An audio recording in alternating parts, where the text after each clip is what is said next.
Hey guys, this is Jocelyn and Chris Arndt. And we're on A-Sides. You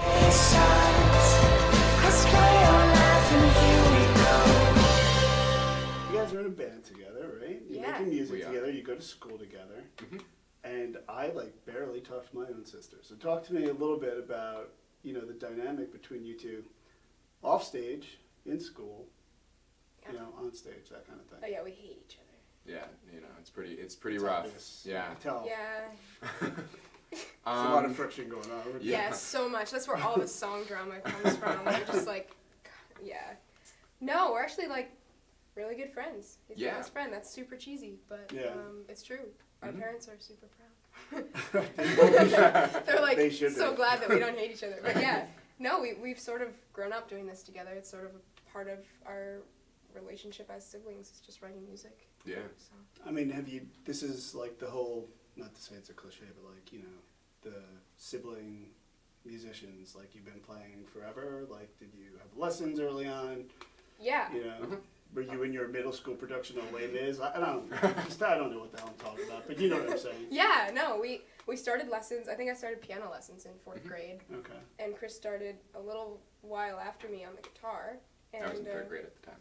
Yeah, he's the baby. Yeah. And then we were kind of practicing in the same living room, so we figured, hey, let's collab a little bit. Yeah.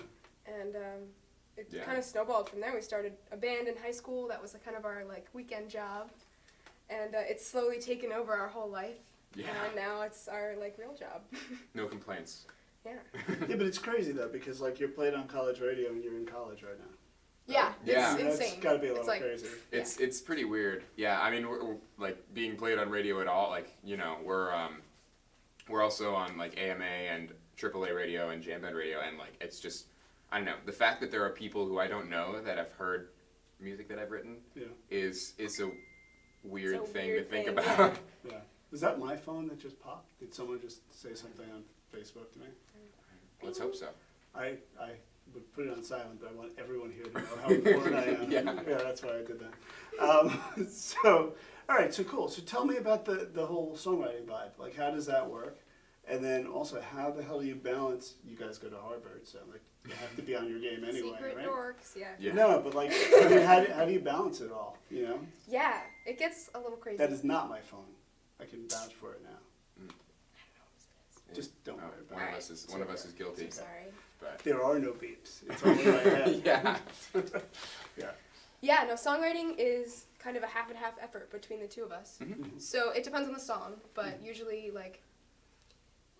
I'll come up with a melody line that I really like, or Chris will come up with a riff and he'll stick it in his looper pedal and he'll play over and over again, and we'll sort of take it to the other person and say, hey, I dig this. I think you might dig this. We can work off of this. Yeah. So I think Shame, one of the songs that we played, is kind of started lyrically, and then Hot started as a riff.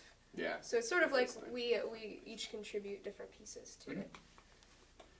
Do you get the same, when I first heard you guys, the sound is the last thing that popped it, it's so, I don't know how to, I'll say deep and whatever, but you don't expect it to come, out of you guys, maybe, I don't know. Maybe people do. But at what point did you guys realize, or were you told, that you guys do not sound like every single person that's on the radio and stuff like that? There's no beeping going on. Yeah. There's nothing happening.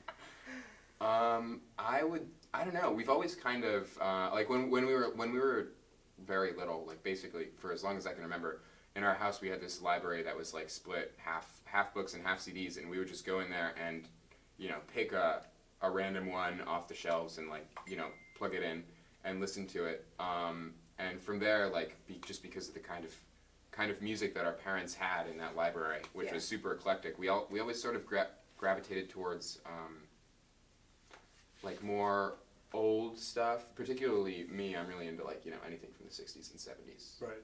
Blues, rock, all of that stuff. And I think that kind of comes across just because it's pretty much what we grew up on, Yeah.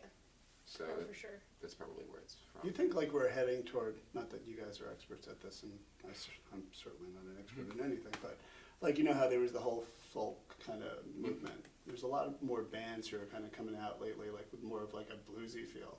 Do you think we're kind of going into like a retread of like a bluesy kind of sound? I don't know.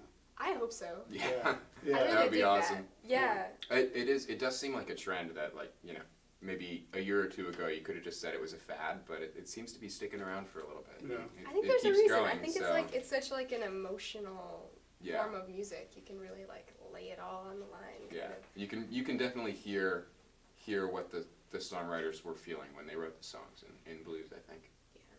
Yeah. Talk to me about the album. So the album's a couple months. Yeah. It's been out a couple of months, but like you were writing it while you were in school and mixing it, going into the studio. All of this stuff was happening at the same time. Mm-hmm. Yeah, no, it was crazy. It's called Edges, and it's been out for a couple weeks now, and it's a little more than a couple weeks. Yeah, I think it came out. It came out. In March. Everything feels so new. Yeah, like it's just like people watch this in 2 years and be like, time I wonder if it's out now. Yeah. But this album has been in the works for a long time. We've been recording it. We recorded it for over a year in the studio. Yeah. And then some of the songs are songs that we wrote like in high school, like some of the first songs you ever wrote. More Than I Say I Do and Dry Cereal, which are like two of my favorite songs in the album. Actually, More Than I Say I Do was the third song we ever wrote, and Dry Cereal was the second. So it's like it definitely, I feel like, spans the whole of our songwriting career, which is pretty cool. It was also that also made it a little bit nerve-wracking to put out there, though, because it's like, I don't know, it was kind of our life, you know, up to this point. Like, Edges is like a pretty good snapshot of like who we are. You work so hard on something, and then you just really, really, really cross your fingers when you Right. put it out there, because then it's done, and you can't change anything, and you have to just hope that people are going to like it. But so far, everyone's been pretty nice. So. And you guys are hitting the road. I know you have a couple of dates. What's your summer look like, essentially? We're going to be doing a lot of playing, a lot of radio stuff, pushing to radio, and we're also going to be coast to coast touring this August. Yeah. And that'll be awesome. fun. That'll be a lot of fun. Yeah. And we're working on writing more music already. So. Yeah. Do you still have like some songs like ready to go, pretty much? We've got a couple in various you'll have stages to of obviously tweak them and stuff. Yeah. It's a constant process. Just keeping stuff on the back burner until it can be moved. Yeah. To the front.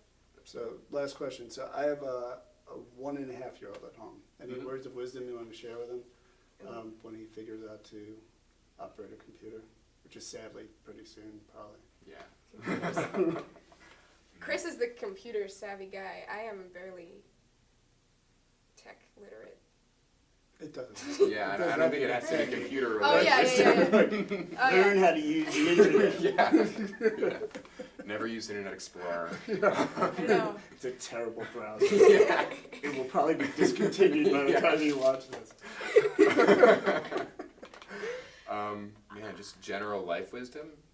I don't know. I feel kind of like. Have any kernels of wisdom to bestow? Well, you guys, on you know, the reason I ask you too. I mean, I ask a lot of people this, but like, you know, you're young and you're doing your own thing, so it's kind of like, just do your own thing, kind of.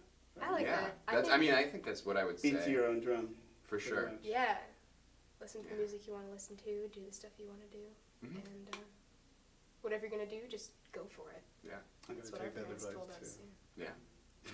Just go for it, whatever you want to do. This is it. Yeah. I'm going to interview you guys now. Yeah. That's just all a warm up. Yeah, okay, cool. No, that's the real one. Let's see the real one. I'm ready. Thanks, guys. What was that? I don't get a handshake? I didn't know whose hand you were going for first. I thought it was very clear that I was going. We can do like a double handshake. Yeah. Should we do this? Yeah. That's weird. That was weirder than so him. Like weird. that was almost like, did I offend him? Because I reached out and he was like, yeah, all right, whatever. It's hard to tell because Jocelyn kind of like she had like the little phantom reach, that. you know? Yeah. It's a long limb, Chris. I don't know if that's. You guys need to work on your handshakes. Yeah. I meant no slight. There's some advice. The Work on your handshake. music's amazing. Handshaking. A little action. action. Yeah. Not so much. Sorry. Well, you know, we'll go home and rehearse. Well, the handshaking is what matters most. Yeah, that's what I mean. That's what gets you considerable airplay. Yeah, for sure. That's my advice. So much pressure Yeah, I know. on the handshake. You mean the corner leg. Anyway, I'm so thanks, guys. self-conscious. Yeah, thank you so much for having us. Thank you. Thanks.